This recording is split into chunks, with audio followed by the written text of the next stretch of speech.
Shakespeare's 154 Sonnets. Brought to you by the Royal Frippers and Company. 2022, all rights reserved.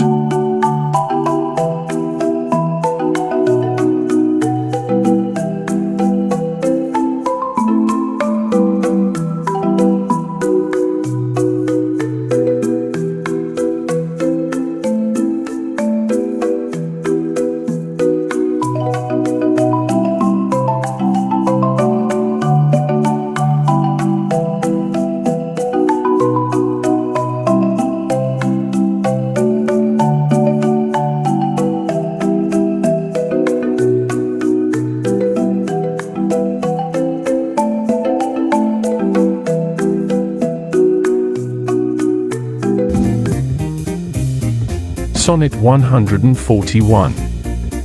In faith, I do not love thee with mine eyes, for they in thee 1,000 errors note. But 'tis my heart that loves what they despise, who in despite of view is pleased to dote. Nor are mine ears with thy tongue's tune delighted, nor tender feeling to base touches prone, nor taste, nor smell, desire to be invited to any sensual feast with thee alone. But my 5 wits nor my 5 senses can dissuade one foolish heart from serving thee, who leaves unswayed the likeness of a man, thy proud heart's slave and vassal wretch to be. Only my plague thus far I count my gain, that she that makes me sin awards me pain.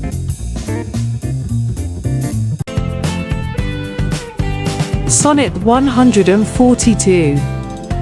Love is my sin and thy dear virtue hate. Hate of my sin, grounded on sinful loving. Oh, but with mine compare thou thine own state, and thou shalt find it merits not reproving. Or, if it do, not from those lips of thine, that have profaned their scarlet ornaments, and sealed false bonds of love as oft as mine, robbed others' beds' revenues of their rents. Be it lawful I love thee, as thou lovest those, whom thine eyes woo as mine importune thee. Root pity in thy heart, that when it grows, thy pity may deserve to pitied be. If thou dost seek to have what thou dost hide, by self-example mayst thou be denied.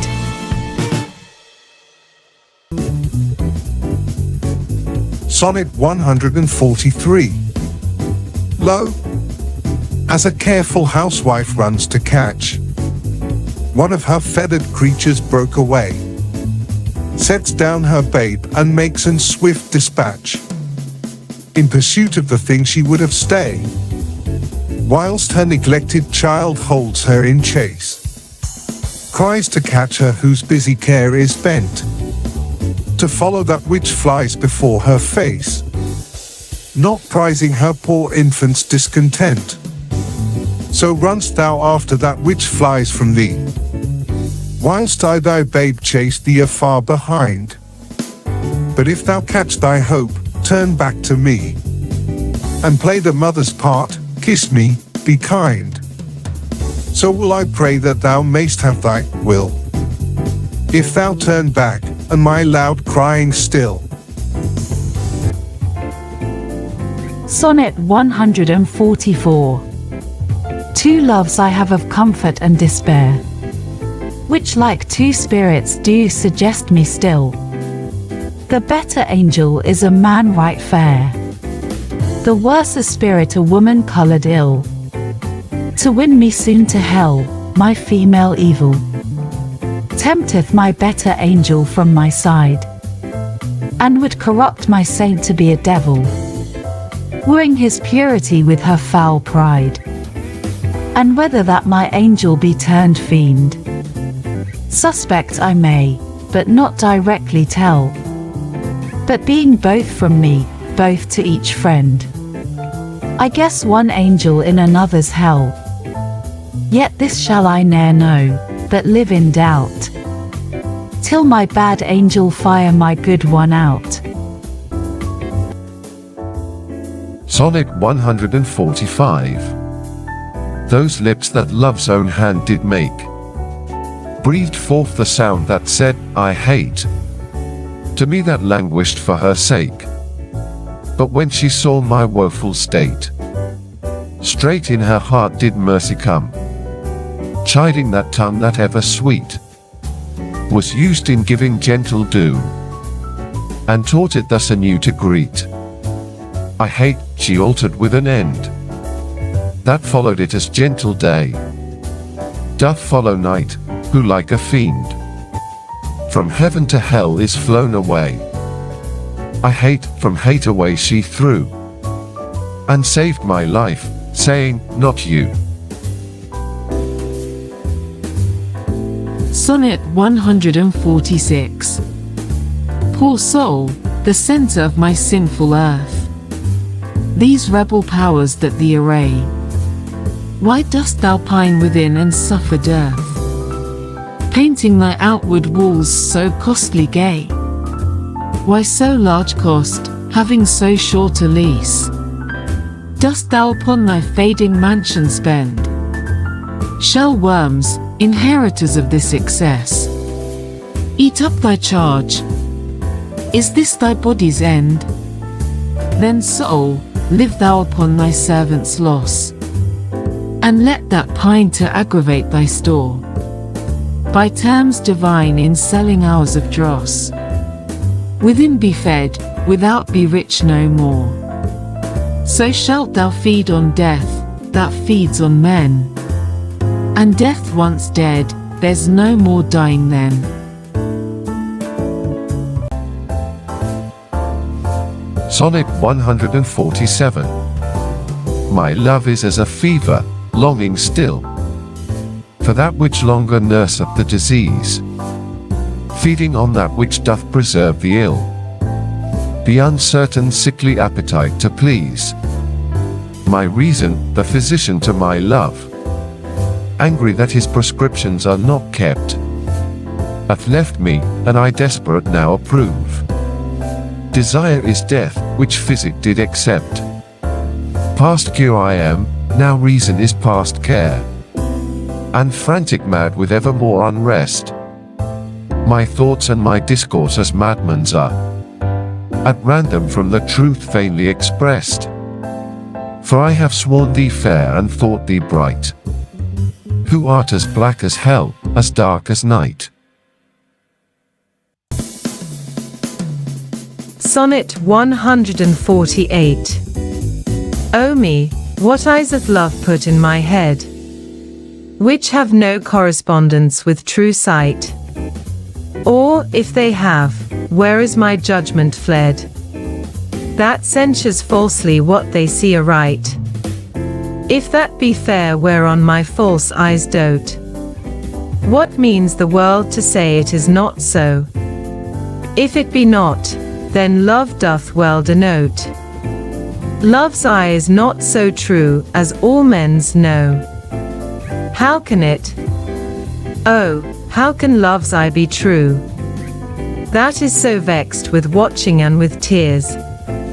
No marvel then, though I mistake my view, the sun itself sees not till heaven clears. O cunning love, with tears thou keep'st me blind, lest eyes well seeing thy foul faults should find. Sonnet 149.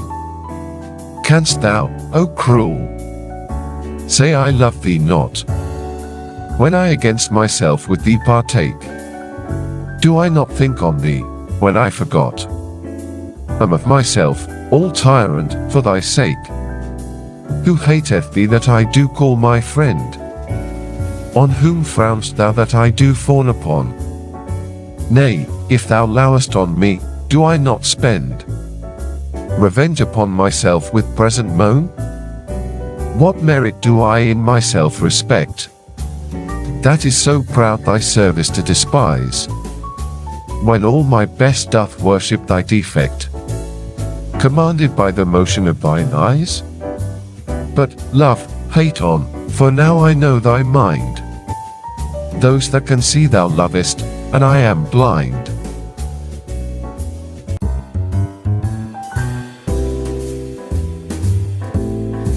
Sonnet 150. Oh, from what power hast thou this powerful might? With insufficiency my heart to sway, to make me give the lie to my true sight, and swear that brightness doth not grace the day? Whence hast thou this becoming of things ill, that in the very refuse of thy deeds there is such strength and warrantise of skill, that in my mind thy worst all best exceeds? Who taught thee how to make me love thee more? The more I hear and see just cause of hate. Oh, though I love what others do abhor, with others thou shouldst not abhor my state. If thy unworthiness raised love in me, more worthy I to be beloved of thee.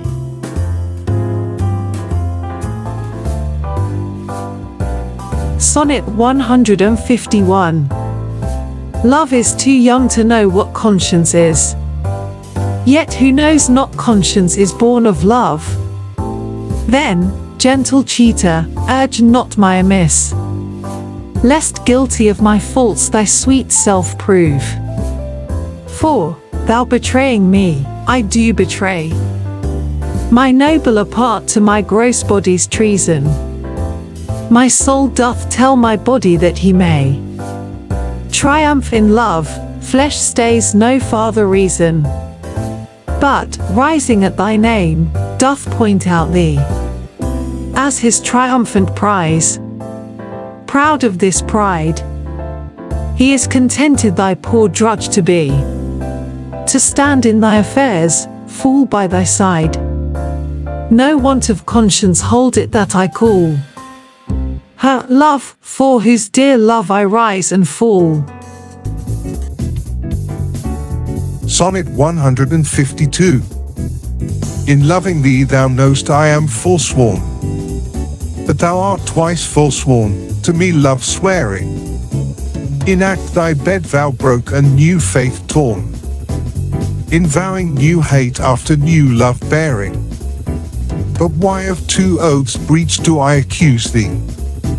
When I break 20, I am perjured most, for all my vows are oaths but to misuse thee, and all my honest faith in thee is lost. For I have sworn deep oaths of thy deep kindness, oaths of thy love, thy truth, thy constancy, and, to enlighten thee, gave eyes to blindness, or made them swear against the thing they see. For I have sworn thee fair, more perjured I, to swear against the truth so foul a lie. Sonnet 153. Cupid laid by his brand, and fell asleep. A maid of gens this advantage found, and his love-kindling fire did quickly steep in a cold valley fountain of that ground, which borrowed from this holy fire of love a dateless lively heat, still to endure, and grew a seething bath, which yet men prove against strange maladies a sovereign cure. But at my mistress I love's brand new fired, the boy for trial needs would touch my breast. I, sick withal, the help of bath desired, and thither hied, a sad distempered guest, but found no cure. The bath for my help lies, where Cupid got new fire my mistress' eyes.